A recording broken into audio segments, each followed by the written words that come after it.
जय श्री कृष्ण। आप सभी को माघ मास की अमावस्या की ढेरों शुभकामनाएं, मौनी अमावस्या की ढेरों शुभकामनाएं। प्रिय दर्शकों, मौनी अमावस्या बड़ी महत्वपूर्ण अमावस्या है। इसे शास्त्रों में बहुत ही अद्भुत प्रकार से वर्णित किया गया है। आज मैं लेके आया हूं आपके लिए सभी पुराणों से यह जानकारी कि मौनी अमावस्या की महिमा क्या है, क्यों अद्भुत है ये, कैसे ये एक तिथि आपका जीवन बदल सकती है। आप जानते हैं इस एक दिन पर किया गया दान पुण्य 100 वर्ष तक किए गए दान पुण्य के बराबर फल देता है। क्यों देता है, कैसे देता है, ये आज की इस वीडियो में पता चलेगा। कैसे आप अपने पितरों को तृप्त कर सकते हैं, ये एक दिन आपके पितरों को किस प्रकार से 100 वर्ष की तृप्ति दे सकता है। स्कंद पुराण में वर्णन आता है, वहां से लाया हूं। आपके लिए पद्मा पुराण में जो वर्णन आता है वहां से भी लाया हूं। मैं आपके लिए अनेकों पुराण जानकारी आपके इस वीडियो में आपको प्राप्त होगी। और विश्वास कीजिए, अगर ये कर्म आपने इस मौनी अमावस्या पर कर लिए तो आपके जीवन के संकटों का नाश निश्चित है, क्योंकि ऐसे ऐसे कर्म है इसमें जो उत्तम फलदायी है, आपके पितरों के निमित्त है। अपने पुण्य कर्म को बढ़ाने का इससे अच्छा और शुभ दिन आ ही नहीं सकता। आप चाहते हैं कि आपके पुण्य का खाता बढ़ जाए तो आप इस दिन का लाभ पूर्ण रूप से लीजिए। संपूर्ण शास्त्रीय जानकारी आरंभ करता हूं। आपसे निवेदन बस इतना है कि वीडियो यदि थोड़ा सा भी अच्छा लगे तो एक बार लाइक अवश्य कीजिएगा और जितना हो सके शेयर कीजिएगा, क्योंकि बड़ी मेहनत से ये वीडियो बनता है। बहुत देखा ना, सारे पुराणों में रिसर्च करके फिर ये वीडियो बनता है। जब आप लाइक करते हैं, अपने विचार हमारे सामने रखते हैं, कुछ लिखते हैं, तो हमें प्रोत्साहन मिलता है और ये मेहनत सफल जान पड़ती है अपने पितरों की तृप्ति के लिए, मुक्ति के लिए। कमेंट बॉक्स में अवश्य लिखिएगा जय श्री कृष्ण, भगवान श्री कृष्ण। उन्हें आप देख रहे हैं सनातन धर्म का संसार ज्योतिष संस्थान का प्रतिष्ठित यूट्यूब चैनल सनातन धर्म का संसार धार्मिक। हम यहाँ सभी व्रत और त्योहारों की सही शास्त्रीय जानकारी प्रदान करते हैं। ज्योतिष शास्त्र और पंचांग के आधार पर आपको बताते हैं कौन सी तिथि कब है, व्रत आदि कब करना है, क्या विधि, क्या नियम और क्या गलती नहीं करनी है। यदि आप इसी प्रकार की सही जानकारी पाते रहना चाहते हैं तो चैनल को अभी सब्सक्राइब कीजिए और बेल आइकन को प्रेस कीजिए। घंटी जो बना आता है उसको दबाइए, तब आपको हमारे सारे वीडियो प्राप्त होंगे। आइए दर्शकों, जानकारी आरंभ करते हैं। बात करते हैं योगा तिथि मौनी अमावस्या की। प्रिय दर्शकों, सबसे पहले यह प्रश्न उठता है कि जो माघ मास की अमावस्या है इसे मौनी अमावस्या क्यों कहते हैं, क्या कारण है। प्रिय दर्शकों, ये जो अमावस्या है ना, इस पर मौन की बड़ी महिमा है, अर्थात मौन धारण की बड़ी महिमा है। मौन धारण करने की महिमा है। मौन से बना मुनि, क्योंकि मुनि क्या करते हैं, मौन रहते हैं, और वहीं से बनी मौनी अमावस्या। इसीलिए जो मनुष्य इस व्रत को मौन होकर पूर्ण करता है उसे मुनि पद की प्राप्ति होती है, और मुनि पद मिले इसीलिए इसे मौनी कहा गया है। जब मनुष्य इस अमावस्या का मौन रहकर व्रत पूर्ण करता है तो उसे मुनि पद प्राप्त होता है। प्रिय दर्शकों, शास्त्र कहते हैं कि इस अर्थात माघ मास की इस अमावस्या के दिन मौन रहकर प्रयागराज में अथवा किसी अन्य जो पवित्र नदी हो, गंगा नदी हो, उसमें, या फिर आप घर पर भी स्नान कर रहे हो तो वहां पर भी आपको मौन रह के स्नान करना चाहिए। इस दिन मौन रह के स्नान करने का बड़ा फल है। शास्त्र कहते हैं कि जो मनुष्य इस दिन मौन रहकर स्नान करता है उसे अनंत पुण्य की प्राप्ति होती है। मौनी अमावस्या के दिन ऐसे अनेकों कार्य हैं जो मौन रह के करने चाहिए। मौन रह के व्रत तो किया ही जाता है, इसके अतिरिक्त समय समय पर मौन रहने से भिन्न भिन्न पुण्य की प्राप्ति होती है। जैसे स्नान के विषय में कहा गया, पुराण कहते हैं कि जब आप मौनी अमावस्या पर इस प्रकार से मौन रहकर स्नान करते हैं, व्रत करते हैं, तो उससे मुनि पद की प्राप्ति है। मुनि पद क्या है, एक श्रेष्ठतम पद है, उच्च पद है, जो उच्चतम कर्म करने वालों को प्राप्त होता है। ये एक मान्यता है जिसके अनुसार इस कारण से इसे मौनी अमावस्या कहते हैं। इसका एक और कारण वर्णित है, एक और मान्यता है जिसके अनुसार ब्रह्मा जी ने इस दिन स्वयंभू मनु को उत्पन्न करके सृष्टि का निर्माण कार्य आरंभ किया था। इसी अमावस्या को इससे मौनी अमावस्या कहा गया। ब्रह्मा जी ने इस दिन मौन होकर सृष्टि का निर्माण किया और उसके उत्तम परिणाम हुए, इसीलिए इसे मौनी अमावस्या कहा जाता है। पद्म पुराण में वर्णन आता है कि माघ मास के कृष्ण पक्ष की अमावस्या को सूर्योदय से पहले जो तिल और जल से पितरों का तर्पण करता है वह स्वर्ग में सुख भोगता है। इसको समझिए आप कि देखिए, जब आप स्वर्ग में रहते हैं ना, तो स्वर्ग में जब आप रहते हैं तो कुछ ही समय के लिए रहते हैं, जब तक आपके पुण्य रहते हैं। क्योंकि जैसे बैंक में पैसे जब तक रहेंगे तब तक होटल में रह सकते हैं, वैसे ही स्वर्ग में तब तक रहेंगे जब तक आपके पुण्य जीवित हैं। जैसे जैसे पुण्य धीरे धीरे समाप्त हो जाएंगे आपको वापस आना पड़ता है। परंतु जो मनुष्य माघी अमावस्या पर सूर्योदय से पहले पितृ तर्पण आदि करता है उसे अक्षय पुण्य की प्राप्ति होती है, और अक्षय पुण्य प्राप्त करके वो सदा के लिए स्वर्ग में वास करता है। अक्षय क्योंकि वह पुण्य कभी समाप्त ही नहीं होता, नष्ट ही नहीं होता, तो उसे सदा सदा के लिए स्वर्ग प्राप्त होता है और आपके पितृ तो तृप्त होते ही हैं। इतना अद्भुत फल है इस अमावस्या पर सूर्योदय से पहले पितृ तर्पण का। और ये मैं नहीं कह रहा हूं, ये मैं आपको पद्म पुराण से बता रहा हूं। पितृ की तृप्ति अब करना चाहते हैं आप, तो पितृ के लिए आपको करना क्या है कि इस दिन सूर्योदय से पहले आपको उठ जाना है और उठने के बाद जो आप स्नान करेंगे ना, उस स्नान के जल में पहले गंगा जल डालिएगा थोड़ा सा, और थोड़े से काले तिल डाल दीजिए और थोड़े से तिल पीस लीजिएगा कि उसका बटन बना लीजिए। मैं आपको महिमा बता रहा हूं जो पुराण में वर्णित है, आप कर पाएंगे तो बड़ा कल्याणकारी होगा। तो नहाने के लिए जल भरने से पहले उस पात्र में थोड़ा गंगा जल डालिए, थोड़े से काले तेल डाल लीजिए, जल भरिए और उबटन के रूप में तिल का उबटन लगाइए, उससे स्नान कीजिए।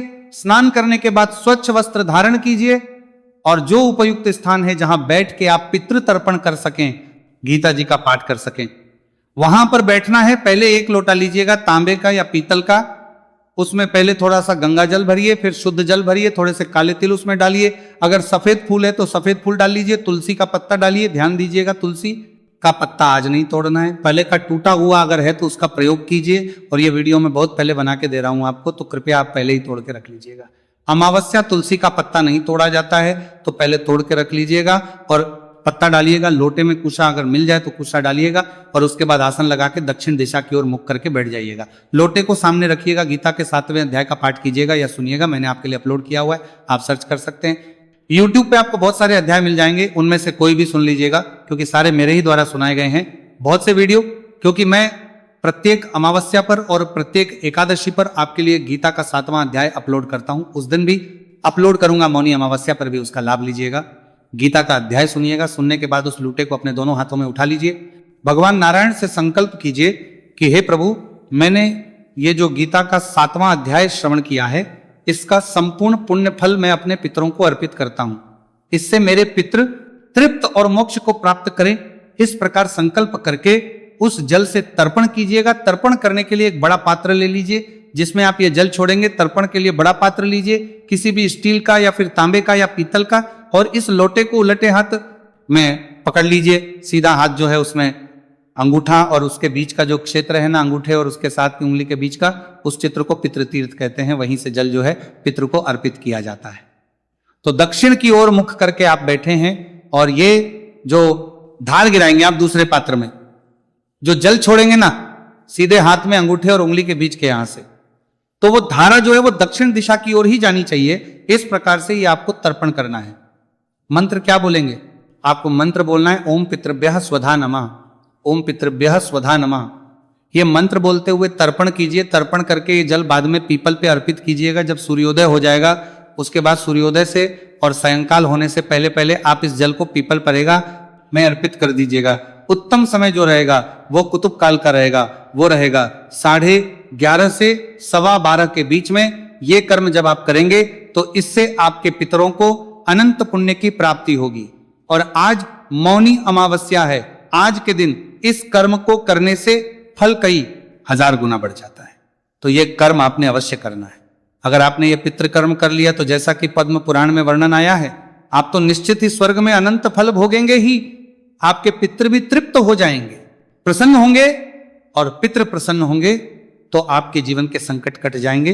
अगर आपके लिए संभव हो तो उसी स्थान पर बैठकर आप अपने गुरु मंत्र का जाप कर सकते हैं। ओम नमो नारायण नमः का जाप कर सकते हैं। ओम नमो नारायण नमः, ओम नमो नारायण नमः। बड़ा उत्तम फल है माघ अमावस्या, मौनी अमावस्या के दिन। इसके बाद शास्त्र कहते हैं कि जो मनुष्य इस दिन तिल की गाय अन्य सामग्री सहित ब्राह्मण को दान करता है, वह मनुष्य स्वर्ग लोक में अक्षय सुख भोगता है। तो क्या कीजिएगा कि तिल की गाय बनाइएगा। तिल की गाय 1-2 दिन पहले ही बना के रख लीजिएगा और उसके सहित कुछ और सामग्री भी देनी है, लीजिएगा। गोल लड्डू सा बना के उसके गाय बनाने का प्रयास कीजिएगा। बन जाए तो बहुत उत्तम है। अगर गाय ना बने तो थोड़े से तिल ले लीजिएगा, तिल के साथ में गुड़ ले लीजिएगा। तिल, गुड़ और अन्य सामग्री भी कही गई है ना, तो अन्य सामग्री के रूप में जो सीधे का सामान होता है ना, इसमें थोड़ा सा आटा, दाल, चावल, चीनी और दक्षिणा, ये रख के किसी भी वेद पाठी सदाचारी ब्राह्मण को ये दान दे। ये दान आपको अक्षय पुण्य प्रदान करेगा और स्वर्ग में सदा सदा के लिए वास देगा। इससे आपका ये जो जीवन है ना, ये तो संवरेगा ही, क्योंकि जब आपके पुण्य कर्म बढ़ते हैं, आपके पितृ तृप्त होते हैं, तो जो आपका जीवन है उससे दुखों का नाश होता है, मनुष्य को सुखों की प्राप्ति होती है। इसीलिए आप इस कर्म को इस अमावस्या पर अवश्य कीजिएगा। बहुत अधिक मेहनत नहीं है, बहुत छोटी सी मेहनत है, थोड़ा सा समय, लेकिन इसका जो फल है वो शास्त्रों में अनंत कहा गया है। देखिए आगे शास्त्र क्या कहते हैं। शास्त्र कहते हैं कि जो मनुष्य अमावस्या के दिन, माघ की अमावस्या के दिन ब्राह्मण को अन्न धन दान करता है, उसे सदा लक्ष्मी की प्राप्ति होती है, उसे लक्ष्मी कभी नहीं छोड़ती है। तो आप किसी भी अच्छे ब्राह्मण को ध्यान दीजिएगा जिसको आप दान दे रहे हैं ना, वो एक अच्छा ब्राह्मण होना चाहिए, वेद पाठी हो, वेदों का पाठ करता हो, भगवान का भजन करता हो, सदाचार्य ब्राह्मण हो, उसका आचार जो है वो उत्तम ना चाहिए। जब आप उत्तम कर्म करने वाले ब्राह्मण को दान देंगे तो आपको लक्ष्मी जी कभी नहीं छोड़ेंगी, सदा आपके घर में लक्ष्मी जी का वास रहेगा, सदा धन के भंडार भरे रहेंगे। तो इसलिए इस दिन आप ब्राह्मण को ये वस्तुएं दान अवश्य दीजिएगा। दक्षिणा दान देने से आपको अनंत पुण्यों की प्राप्ति होगी। ये तिथि ना बहुत बड़ी तिथि है प्रिय दर्शकों, ये साधारण तिथि नहीं है, इसे युगादि तिथि कहा जाता है। कुछ जगह आता है कि इस तिथि से द्वापर युग की शुरुआत हुई थी और कुछ वृतांत बताते हैं कि इस दिन से कलयुग की शुरुआत हुई थी, तो ये युगादि तिथि है। तो शास्त्र कहते हैं कि यदि युगादि तिथि हो और सूर्य मकरस्थ हो, अर्थात सूर्य मकर राशि में गोचर कर रहे हो, सूर्य मकर राशि में हो, तो ऐसे समय पर मौनी अमावस्या का महत्व और अधिक बढ़ जाता है। और इस बार ऐसा ही योग है प्रिय दर्शकों, इस बार ये योग है क्योंकि 14 तारीख को सूर्यदेव मकर राशि में प्रवेश कर रहे हैं और मौनी अमावस्या उसके बाद आ रही है।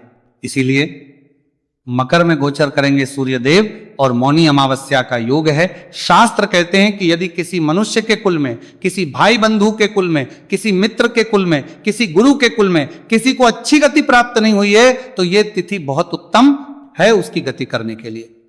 और यदि किसी की कुंडली में, किसी के जीवन में पितृदोष है तो उसके निवारण के लिए भी यह तिथि बड़ी महत्वपूर्ण है, मकरस्थ है और माघी अमावस्या है, इससे उत्तम योग बनेगा नहीं। इसका भरपूर लाभ लीजिए। अगर आप इस दिन तर्पण करेंगे तो आपको विशेष लाभ प्राप्त होगा। मान लीजिए आपके ही कुल में कोई हो या आपको लगे कि आपके माता के कुल की तरफ से कोई ऐसा है जिसका ऐसा अदेहांत हुआ है कि संभावना हो कि उसको अभी तक मुक्ति नहीं मिली होगी, तो आप ऐसे व्यक्ति के लिए पिंडदान करवा सकते हैं, तर्पण आदि करवा सकते हैं। गंगा नदी के किनारे बड़ा उत्तम फल प्राप्त होगा।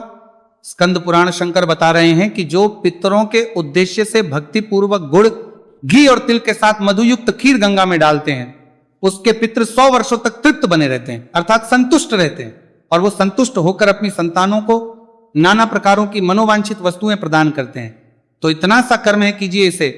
मौनी अमावस्या पर गुड़, घी और तिल के साथ मधुयुक्त खीर ये बनाना है आपको और इसे गंगा जी में प्रवाहित करना है।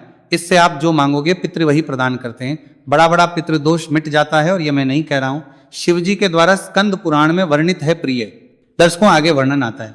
शास्त्र कहते हैं कि जो इस दिन मौनी अमावस्या पर पितृ के निमित्त गंगाजल से शिव जी को स्नान कराते हैं, उनके पितृ यदि भारी नरक में भी पड़े हो तो भी वहां हो जाते हैं।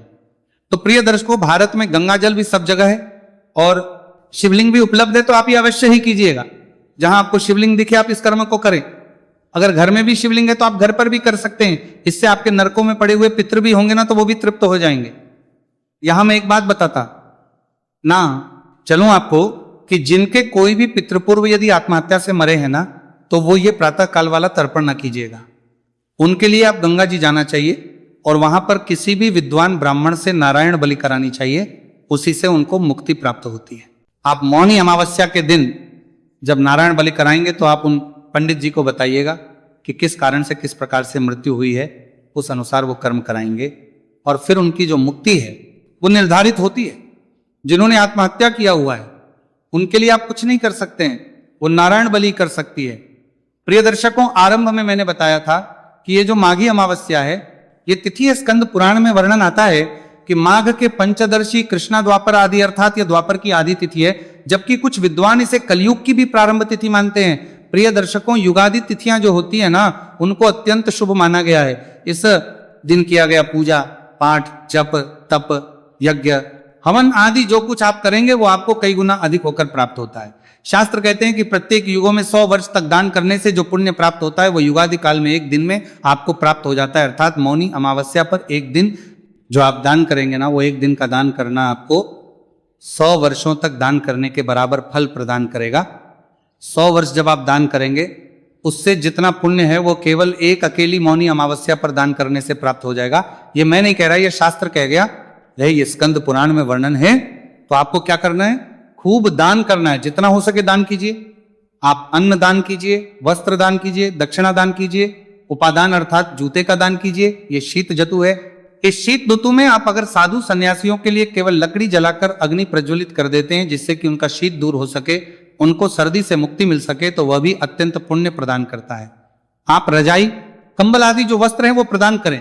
काले तिल और गुड़ के लड्डू बनाकर लाल वस्त्र में बांधकर वो आप दान करें। और इस दिन गाय को दान करने का भी बड़ा फल है। आप गौशाला में जाइए, गाय को चारा खिलाइए या आप स्वयं सेवा कीजिए, उत्तम फल कहा गया है। गोधूलि को इस दिन अपने मस्तक पर लगाना अत्यंत कल्याणकारी है। प्रिय दर्शकों, पीपल को अर्घ्य देकर पीपल की परिक्रमा करने का भी बड़ा फल है और दीप दान करने का भी बड़ा फल है। अब यहाँ पे कई लोगों के मन में प्रश्न आ सकता है कि पंडित जी मान लो सुबह सूर्योदय से पहले तर्पण ना कर पाए, ना उठ पाए, तो क्या करें?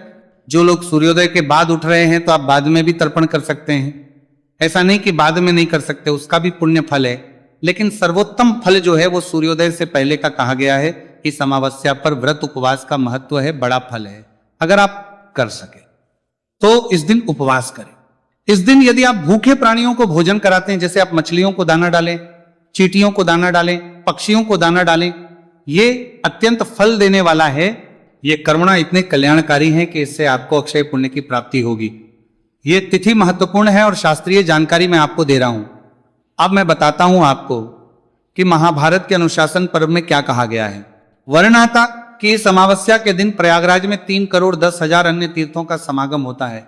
अर्थात इस दिन मौनी अमावस्या के दिन सभी तीर्थ आकर, पृथ्वी आदि सभी लोकों के तीर्थ आकर इस प्रयागराज में स्नान करते हैं। इतनी अधिक महिमा है इस तिथि की, तो जो जा पाए माघ में और अमावस्या के दिन प्रयागराज तो अवश्य जाए, बड़ा कल्याणकारी है उनके लिए।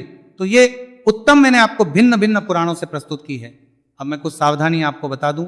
सावधानियों में मैंने पहले भी बताया है कि इस दिन कोई भी पत्र पुष्प आदि आपको नहीं तोड़ना है, अन्यथा बड़ा पाप लगता है। और दूसरे का दिया अन्न नहीं खाना है।